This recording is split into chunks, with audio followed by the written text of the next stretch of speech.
솥 안에 든 거인. 글 송종호, 그림 신소영. 어느 산골 마을에 지혜로운 한 소년이 살고 있었어요. 어느 날 아버지가 집을 나서며 말했어요. 얘야, 산에 가서 나무를 해오마. 그러니 집 잘 보고 있거라. 네, 아버지. 조심해서 다녀오세요. 소년은 하루 종일 집안일을 열심히 하였어요. 그런데 밤이 깊어가도록 아버지가 돌아오지 않았어요. 다음 날 아침까지 아버지는 아무 소식이 없었어요. 소년은 몹시 걱정이 되어 발을 동동 굴렀어요. 아버지에게 무슨 일이 생긴 게 분명해. 아버지를 찾으러 가야겠어. 소년은 용감하게 산으로 올라갔어요. 아버지, 어디 계세요? 소년은 큰 소리로 아버지를 불렀어요. 하지만 소년의 목소리만이 메아리가 되어 돌아올 뿐이었어요. 소년은 산속을 오랫동안 헤맸어요. 배도 고파오고 기운도 점점 빠졌죠. 안 되겠다. 잠시 쉬었다 가야지. 소년은 커다란 나무에 기대어 쉬다가 그만 깜빡 잠이 들고 말았어요. 그렇게 얼마나 잠을 잤을까요? 갑자기 소년의 앞에 산신령이 나타났어요. 얘야, 어서 일어나거라. 네 아버지가 못된 거인에게 잡혀갔단다. 네? 아버지가 거인에게 잡혀갔다고요? 그럼 어떻게 해야 아버지를 구할 수 있나요? 벼룩 한 말, 빈대 한 말, 바늘 한 말을 준비하여 거인의 집을 찾아가거라. 산신령은 이렇게 말하고는 호련히 사라져버렸어요. 그 순간 소년이 잠에서 번쩍 깨어났어요. 큰일 났네. 어서 아버지를 구해드려야겠어. 소년은 구르듯 산을 뛰어내려가 마을 사람들에게 사정 이야기를 했어요. 저런 못된 거인 같으니라고.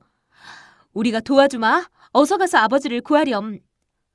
마을 사람들은 벼룩 한 말, 빈대 한 말, 바늘 한 말을 소년에게 얼른 모아주었답니다. 소년은 벼룩과 빈대와 바늘 한 말을 담은 3개의 자루를 등에 지고 다시 산으로 올라갔어요. 날이 곧 저물자 소년은 머물 만한 곳을 찾아보았어요. 깊은 산속에 외딴 집 한 채가 있었어요. 오늘은 저 집에서 쉬고 내일 아버지를 찾아야겠다. 집 안에는 큰 방과 작은 방이 하나씩 있었어요. 소년은 작은 방으로 들어가 잠을 청했어요. 쿵! 쿵! 쿵! 바로 그때 밖에서 커다란 소리가 들려왔어요. 소년이 문틈으로 내다보니 험상궂은 거인이 광 앞에서 소리를 지르고 있었어요. 내가 이름을 부르면 큰 소리로 대답해. 대답하지 않는 사람은 크게 혼날 줄 알아. 이서방, 김서방, 박서방, 홍서방, 문서방. 네! 네. 광 안에서 사람들의 목소리가 새어나왔어요. 그중에 소년의 아버지도 있었답니다.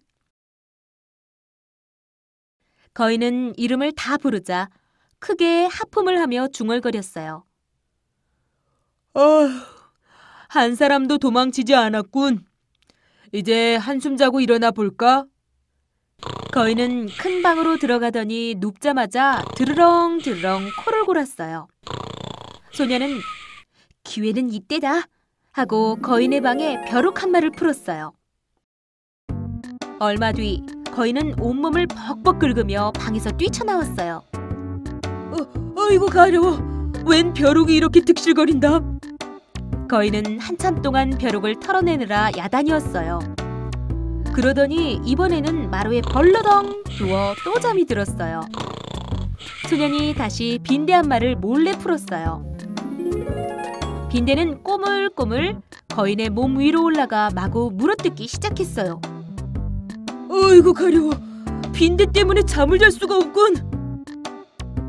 거인은 극적극적 몸을 긁으며 숲속으로 들어갔어요. 그러고는 커다란 소나무 밑에 누워 다시 잠을 잤어요. 소녀는 바늘이 든 자루를 메고 살그머니 나무 위로 올라갔어요. 이 나쁜 거인아! 이번에는 바늘 맛 좀 봐라! 소년이 바늘자루를 거꾸로 들자 바늘이 우르르 떨어져 거인의 몸에 콕콕 박혔어요. 어휴, 따가워! 소나무에서 웬 바늘이 떨어진담? 졸려 죽겠네. 거인은 몸에 박힌 바늘을 뽑아내며 하품을 했어요. 할 수 없군. 마지막 방법을 써야겠어. 거인은 투덜거리며 집으로 다시 돌아가더니 부엌으로 가서 커다란 솥뚜껑을 열었어요. 그러더니 솥 안으로 들어가서 주문을 외우기 시작했어요. 수리수리 마하수리 작아져라 작아져. 그러자 거인의 몸이 솥 안으로 쏙 들어갈 정도로 작아졌어요. 거인은 솥 안에 누워 뚜껑을 덮은 채 다시 잠을 잤어요. 잘됐다. 바로 이때야. 몰래 거인을 지켜보고 있던 소녀는 커다란 돌을 얼른 솥뚜껑 위에 올려놓았어요. 그러고는 아궁이에 불을 떼기 시작했어요. 우와! 살려줘! 마침내 거인은 솥에서 빠져나오지 못하고 죽고 말았어요. 소녀는 광으로 달려가 문을 활짝 열었어요. 어서들 나오세요. 소년의 아버지와 함께 광 안에 있던 사람들이 밖으로 우르르 뛰쳐나왔어요. 휴, 이제 살았네. 얘야, 고생이 많았구나. 아버지가 기뻐하며 말했어요. 아버지, 어딘가에 사람들이 더 갇혀 있을지도 몰라요. 좀 더 찾아봐야겠어요. 소녀는 아버지와 함께 거인의 집을 샅샅이 뒤졌어요. 그런데 집 구석구석에서 거인이 숨겨둔 보물들이 와르르 쏟아져 나왔어요. 소년과 아버지는 사람들에게 보물을 똑같이 나누어 주었어요. 집으로 무사히 돌아온 소년과 아버지는 보물을 팔아 행복하게 잘 살았답니다.